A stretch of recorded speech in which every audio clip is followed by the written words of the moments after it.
Kas te pie tās līgās spriedzes ir sapulcējušies? Vai tie ir rūķi vai? Jā! Ļoti patīkami. Man ir prieks, ka jūs šodien ļaujieties tam laikam, kad jūs bijat vēl mazāki par šo cilvēki. Tik mazi kā šis jaukais bēbītis, es tūlīt pacels, visiem parādīšu. Lūk, pie šādiem maziem, kad jūs bijat tādi maziņi, nāca rūķi. Kamēr mamma un tētis prom vai guļ, viņi ieradās pie jums un kopā ar jums rotaļājās. Un tagad jūs šovakar ļausieties tai rūķu laika burvībai. Un kāda ir rūķu pasaulē ir? Kādas zīmes jāievēro, lai varētu uz priekšu tikt un pat lieliem gudriem rūķiem izaugt. Par to mums pastāstīs rūķi, kas dzīvo otrajā. Cilvēkiem ir satiksmes noteikumi un arī rūķiem ir savu noteikumu. Tāpēc mēs jums pastāstīsim, kad jūs esat rūķis zemē, kas ir jādara. Ja pie mājas dzīvo šādi, nedēļīt pie matas tāda. Ja jūs redziet zīmi šo, rūķis, gudrītis, zināšanas pārbaudies. Uzmanību ogas, ja nākoties zīmi šīs, ogas tēmas redzēs drīz. Redzot zīmi jūtu tiems, brauciet iekšā, pievoties. Ja jūs redziet zīmi šo, rūķu mājas tūmā. Ja jūs redzat zīmi šo, lūdzu pietaupiet rūķu skolu. Ja tu gribi mācīties, rūķu skolā iestājies. Zemē redzot zīmi šo, rūķu sācīt negrib. Jūs, rūķi, varētu tiem cilvēku bērniem pastāstīt, pa kuru pusi ir jāiet ceļam, ja jūs tās zīmes labi pazīstiet. Pa kuru pusi ir ceļam jāiet? Pa labu vai pa kreiso? Pa kreiso. Bet ja jūs esiet labajā pusītē un mašīna jau brauc lielā ātrumā, vai tad ir jāiet uz to otru pusi, vai jāpaliek turpat uz tā? Jāpaliek turpat uz tā. Tad visiem rūķiem tā rūķi pastāstīja cilvēku bērniem, ka nedrīkst skriet pāri ceļam, ka tu mašīnu brauc, vai ne? Ir tā? Nu jā, ir tā labi. Nu tad jūs esiet sanākuši šur, sapulcējušies, un pirmā brīdī man likās, ka te kādam rūķu ķēniņām ir kāds. Jūs jau ziniet, ka rūķi pulcējās tad, kad viņiem ir kāds, tad viņi visi nāk kopā. Un ja kāds cilvēks skatās sanīt rūķu dzīvēs, tad kas ar viņu notiek? Kas notika ar zaļo jūsbrauc? Nopūra viņu. Un tagad mēs paskatāmies. Kuram ir cepuri, tad ir rūķi.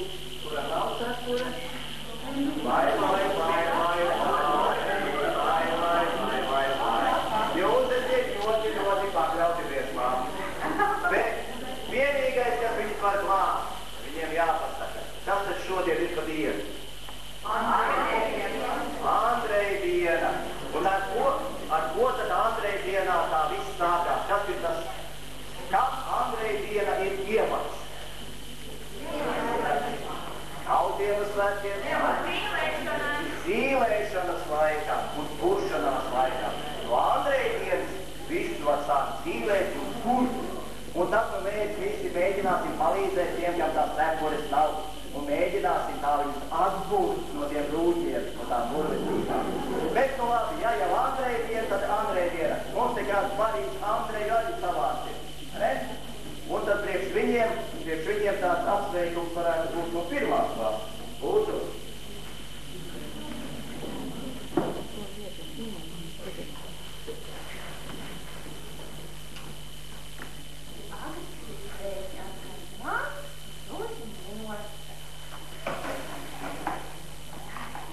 Un tad pēkšņi rūķim līgā rodas jautājums.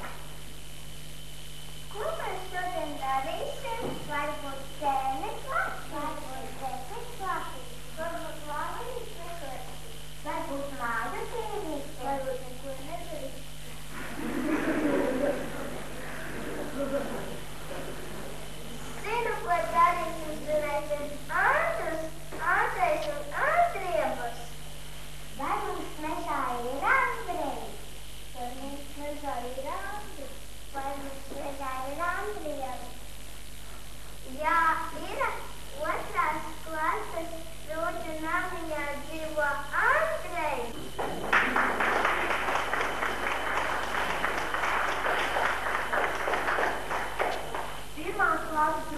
sagatavojuši visiem Rūķiem, Andriem, rezerves darbus, pēc 3 gadiem šitās nolietosies un ka šī būs tās nākošās. Paldies, nu, līdz klases, Rūķa namiņā dzīvo Rūķis Andris. Rūķis Andris.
Rūķis varam strādāt, uzbraukt māju viņam.